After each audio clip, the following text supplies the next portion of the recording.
ونصلی علی رسولہ الکریم۔ دوستو، بھائیو، عزیزو، 18 مہینے کی ہماری جماعت جو امریکہ اور کینیڈا کے لیے تشکیل ہوئی تھی، اس کی 6 کارگزاریاں پیچھے گزر چکی ہیں۔ جو کوئی دیکھنا چاہتا ہے، سننا چاہتا ہے، تو لنک ہم دے دیں گے نیچے ڈسکرپشن میں، تو وہاں سے دیکھ کر کے آپ حضرات لنک کے ذریعے سے وہ سن سکتے ہیں۔ تو آگے چلتے ہیں۔ تو گولڈن ویلی کے بعد میرے دوستو عزیزو، ہم جاتے تھے تو جہاں مسلمان مل جاتے ہیں اس بستی میں 48 گھنٹے ٹھہرتے، اس کو ماحول میں رکھتے، اس کو دین کی باتیں کرتے، ان کے بچوں سے مذاکرہ کرتے۔ اگر مستورات زیادہ ہیں تو ایک کمرے میں جمع کر کے پردے میں پیچھے رہ کے ان سے دین کی بات کرتے، قبر اشر کی بات کرتے، تاکہ ہماری طرف متوجہ ہو جائیں۔ تو اگر کوئی مسلمان ایک بستی میں نہیں تو 24 گھنٹے صرف ہم مسلمانوں کو تلاش کر کے پھر آگے چلے جاتے ہیں۔ اور ہر دوسرے دن جو ہے ہم 10 کلومیٹر پیدل چلتے تھے۔ یہ ہمارا معمول تھا، یہ پیدل جماعتوں کی ترتیب ہوتی ہے۔ تو میرے دوست عزیزو، کیمپوں میں ٹھہرتے تھے تو ایک کیمپ ہمیں ایسا ملا جس میں بہت ساری فیملیز ٹھہری ہوئی تھی۔ بہت ساری فیملیز اپنے گاڑیوں میں اور کیمپنگ کر کے بیٹھے ہوئے تھے وہاں۔ تو وہاں تو ظاہر واش روم اجتماعی ہوتے ہیں، پانی بجلی جو ہے وہ کیمپنگ گراؤنڈ کی طرف سے مل جاتی ہے۔ تو ہم بھی اکثر کیمپوں میں ٹھہرتے تھے جا کر، کیونکہ مسجدیں تو ہر جگہ نہیں ہوتی ہیں، ٹاؤن بستی میں مسجدیں کہاں ہوتی ہیں۔ تو ایک کیمپنگ گراؤنڈ میں بہت ساری فیملیز ٹھہری تھی، ان کے بچے سائیکلوں پر وہاں گھوم پھر رہے تھے، کھیل رہے تھے، سائیکل چلا چلا کے اپنی مستیوں میں مصروف تھے۔ تو کیمپنگ گراؤنڈ کی جو آنر تھی یا انچارج تھی، خاتون تھی، اس نے کہا کہ دیکھیں یہاں بہت ساری فیملیز ہیں، تو یہ ڈر رہی ہیں آپ لوگوں کے اس ہولیے سے، اور بچے جو ہے ڈریں گے، تو کیمپنگ گراؤنڈ میں آپ کو ہم خیمہ لگانے کی جگہ نہیں دیں گے، اسٹے کرنے کی جگہ نہیں دیں گے، بلکہ گراؤنڈ سے باہر جو جگہ ہے وہاں پر ہم آپ کو ایک کنیکشن دے دیں گے پانی کا، بجلی کا، وہاں خیمہ لگا لیجیے۔ ہم نے کہا ٹھیک ہے جی، ہم نے وہاں خیمہ لگا لیا۔ جب ہم نے وہاں خیمہ لگا لیا تو رہنے لگے ہم لوگ وہاں بھی۔ ہمیں کہیں پر باہر ایک مسلمان ہمیں ملا تو اس لیے 48 گھنٹے وہاں ٹھہرنا تھا ہمیں۔ تو بچے جو ہے سائیکلنگ کرتے کرتے، سائیکل چلاتے چلاتے باہر آ جاتے تھے ہمارے خیمے کے پاس۔ وہاں ہم چٹائی بچھا کر تعلیم کر رہے ہوتے تھے، مذاکرہ کر رہے ہوتے تھے، کھانا کھانے کی ترتیب ہوتی تھی، تو بچے آگے ہمارے پاس سائیکل پر بیٹھ جاتے، کھڑے ہو جاتے، تو ان سے ہم باتیں کرتے انگلش میں، ہمارے ساتھی ہم بھی باتیں کرتے۔ تو کوئی قریب آ گئے، ان کو کوئی کھانے کے لیے ٹافی یا گوزے، کشمش، بادام جو ہم لے گئے تھے یہاں سے، وہ ان کو دیے، وہ بہت خوش ہو گئے، تو ہمارے دوست بن گئے، کہنے لگے آپ تو ہمارے دوست ہیں، you people are my friends.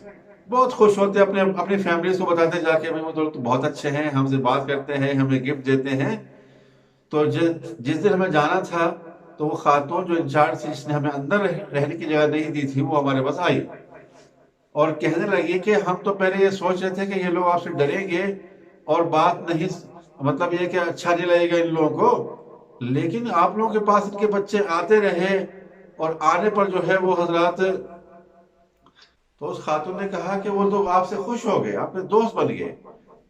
تو اپنی فیملیز کو جا کر کہہ رہے ہیں کہ جو باہر جو خیمے میں لوگ ہیں داڑھی ٹوپی والے، وہ تو بہت اچھے لوگ ہیں، اس سے اتنے اچھے انداز میں ہم سے باتیں کرتے ہیں جیسے ہمارے دوست ہوں، اور ہمیں کھانے کے لیے چیزیں بھی دے رہے ہیں، ہمیں گفٹ بھی دے رہے ہیں، اور کوئی ہمیں ڈر نہیں لگ رہا۔ تو وہ بہت خوش ہو گئی، اور وہ پھر آ کر کہتے لگے کہ آپ لوگ یہاں کینیڈا میں کس لیے آئے ہیں؟ پھر ان کو بتایا کہ ہم یہاں گھومتے ہیں پیدل، اور اس طریقے سے لوگوں سے ملتے ہیں، بستی بستی میں شہر گھومتے ہیں، اپنے جو مسلمان ملتے ہیں ان کو بھی ہم لوگ مطلب جو ہے بات کرتے ہیں، ان سے بھی ملتے ہیں، ایک ماحول کریٹ کرتے ہیں۔ تو وہ کہنے لگی خاتون، اوہ آپ تو پریچر ہے، تبلیغ کرنے والے لوگ ہیں، تبلیغ والے۔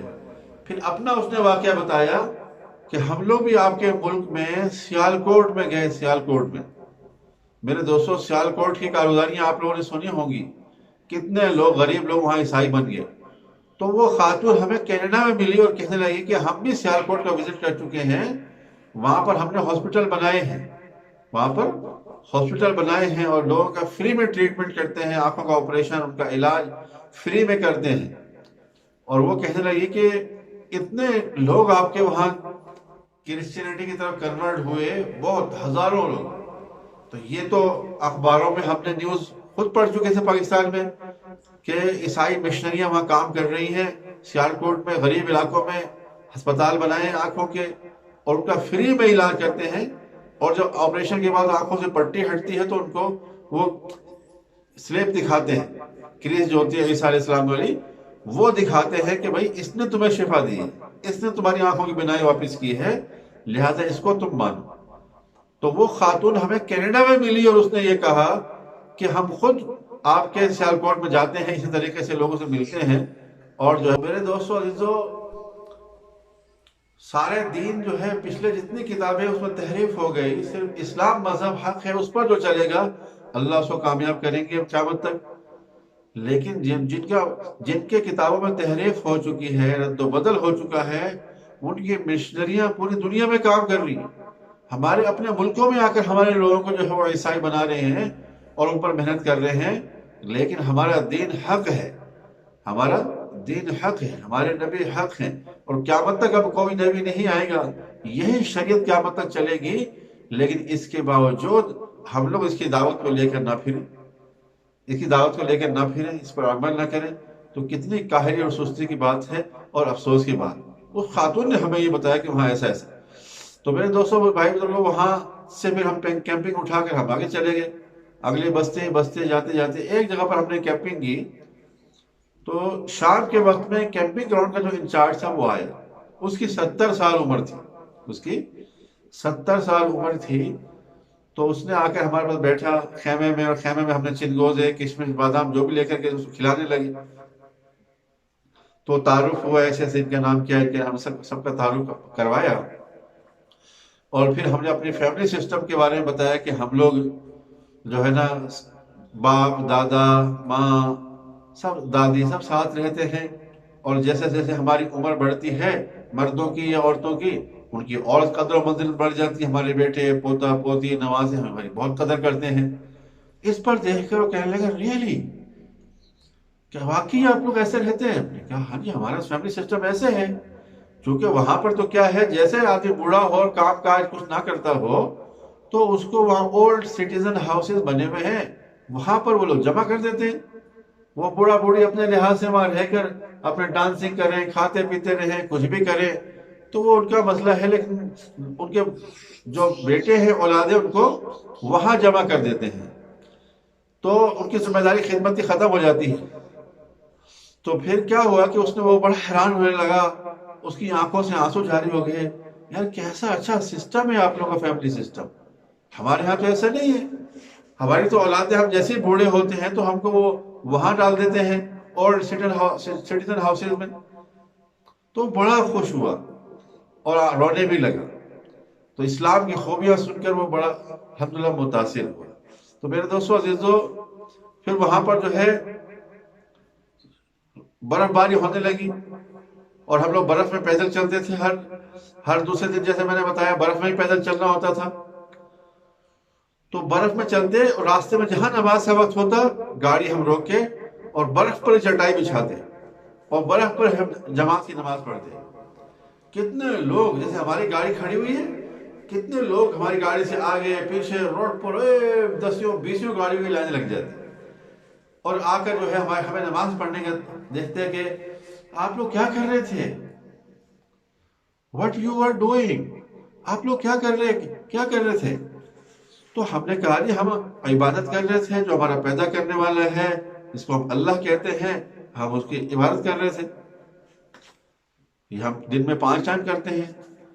تو کتنے لوگ اس میں سے کہتے ہیں اللہ اکبر، very nice way of worship, کتنا خوبصورت عبادت کرنے کا طریقہ ہے۔ اس میں سے بہت سے بھی سوال کرتے کہ چلنے کا آپ کا مقصد کیا ہے اور کیا فائدہ ہے، اس طرح کی باتیں۔ تو پھر جو ہے اس میں ان کو بتایا جاتا، ایسے ہی سفر کرتے کرتے کئی لوگوں کے دل جو ہے وہ بدل جاتے اور اسلام کی محبت میں آ کر وہیں اسلام قبول کر لیتے کتنے لوگ۔ اس لیے ہمارے بزرگ کہتے ہیں کہ بھائی پیدل چلو، سنتیں، سر پہ پگڑی، چہرے پر داڑھی، سنت لباس پہن کے پیدل چلو۔ کسی نے کہا جی اس سے کیا اثر ہوگا؟ تو انہوں نے بتایا کہ یہ ہیپی لوگ، یہ ٹورسٹ لوگ پوری دنیا سے آ کر ہمارے ملکوں میں پیدل چلتے ہیں، ان کو زبان بھی نہیں آتی ہے، اردو بولنا نہیں آتی، پشتو بولنا نہیں آتی، پھر ان کو دیکھ دیکھ کر ٹورسٹ پلیسز پر ہمارے لوگ